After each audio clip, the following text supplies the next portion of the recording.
Okay, week 2, video 2, breaking it up for you to help you with your time management. We're going to start with magnetic resonance spectroscopy, or MRS. It's based on the same physics and principles as an MRI, but it focuses on different neurochemicals in certain regions of the brain. That is lithium, carbon, phosphorus, and protium, rather than hydrogen, because remember in the MRI, the hydrogen atoms were lining up with the magnet, and in this case, it's different neurochemicals. So the MRS provides information regarding neuronal damage through examination of cellular integrity. So how's that cell looking? Is everything at like where it's supposed to be and function? It's not used in a clinical capacity. It assists researchers in understanding neurochemicals that are involved in psychiatric disorders and neurobiological responses to psychotropic drugs, which those are drugs that are relating to or denoting drugs that affect a person's mental state. Okay. The next one is diffusion tensor imaging, or diffusion MRI. Again, this is an MRI-based technology. So the brain is made of about 80% water molecules. So this method uses MRI to map white matter fiber tracts of the brain by measuring the diffusion of water in brain tissues. Oh, what does that mean? So there's water flowing throughout it, right? And it measures the speed of the water to identify the white matter tracts. And then water molecules are faster in axons that run parallel with other axons because of the myelin sheath. And I think we'll get to that later. The myelin sheath is what develops in babies. You're kind of just born this kind of, nerves. The myelin sheath helps for messages to travel faster from neuron to neuron, which we will learn about later.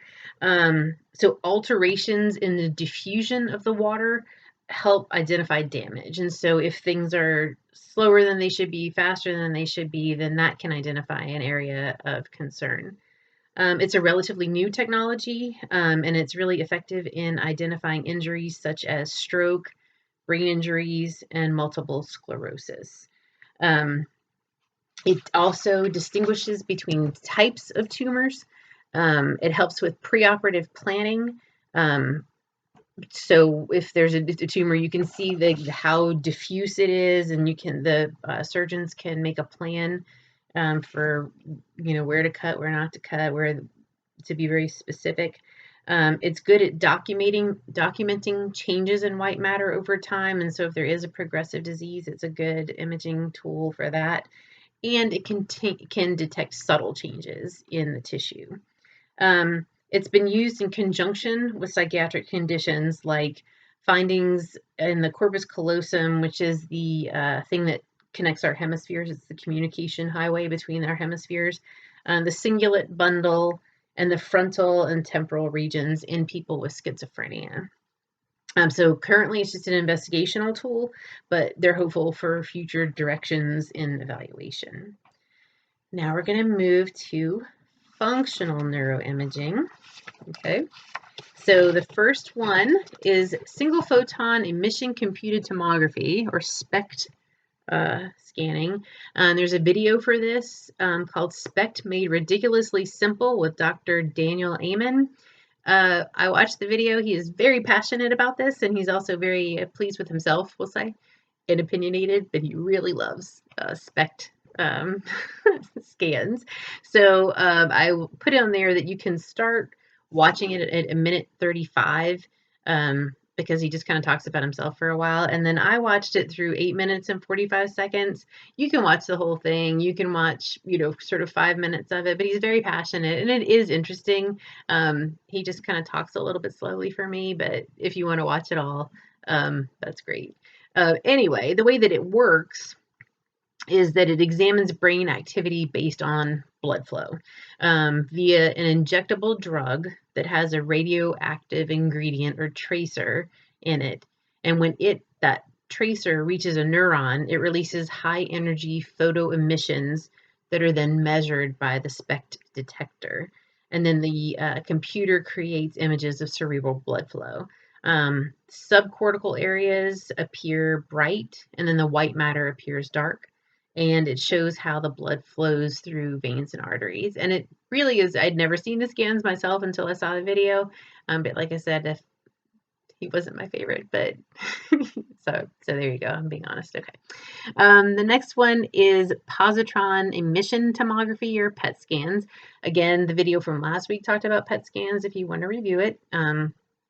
The PET scan measures glucose metabolism, so sugar in the brain, right, by using a radioactive tracer that enters neurons and then emits positrons that collide with electrons in the tissue, which results in high energy protons that are then detected by the PET scan.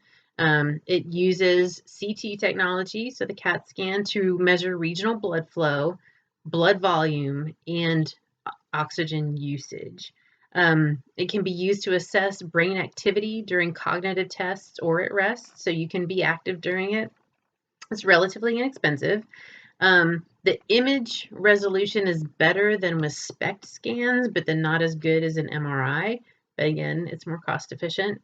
The limitations are that it has limited specificity of brain structures, and so you're not going to get the clearest image. Which makes it harder to determine the exact location of the activity that you're targeting. It is used for clinical and research purposes because of the low cost, and it insists with the researchers that it assists them in understanding various aspects of behavioral disorders. Okay, up next, functional magnetic resonance imagery, which we know is the fMRI.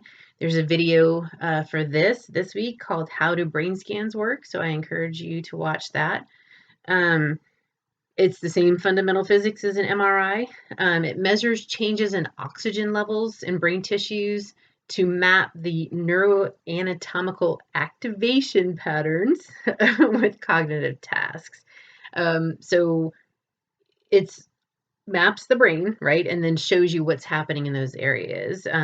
It also measures neuronal activity via blood flow in the brain in response to activity. So you're given cognitive tasks or motor tasks to perform while you're doing it. So that's why it's functional, because it's measuring you doing something. So that they have to do that in the scanner, right? The scans provide structural images of the brain with maps of changes in blood flow that occur. So that's what I was saying. It's like it's a model, but then there is this other part of, but there's a lot of blood here and a lot of blood flow here and a lot of activity in this area. Let's see, it's used for research purposes to examine the neurocircuitry of psychiatric and behavior disorders. The benefits and drawbacks are similar to MRIs as far as they're pricey. But also with an fMRI, it's that individuals have to perform tasks in these tiny tubes with, a really kind of a limited amount of space and limited motion, which creates challenges in them finding useful cognitive and motor tasks that kind of can be performed. And sort of each lab may be trying their own things, but that affects standardization. So you're not having everybody doing the same test in an fMRI, so it makes it hard to compare. False positives can occur, like our book reported that an fMRI showed that there was activation in a dead fish. So there can be a false positive of brain activity. And then it's not very available, which it says, our book says that the availability of MRI is somewhat limited, but it has increased a lot in the past decade, which I find interesting because I feel like I see billboards that say, we have open MRIs, come here. But maybe that's because I live in Houston, and maybe Houston has more than other places. But MRIs are becoming more available, but then the fMRI technology and then the people who know how to use them and run them and interpret them are scarce and not even available in necessarily all sites that have MRIs. And this is due slightly to the increased cost. I'm going to stop here and then pick up in the next video with magnetoencephalography. And so I will see y'all there in video 3.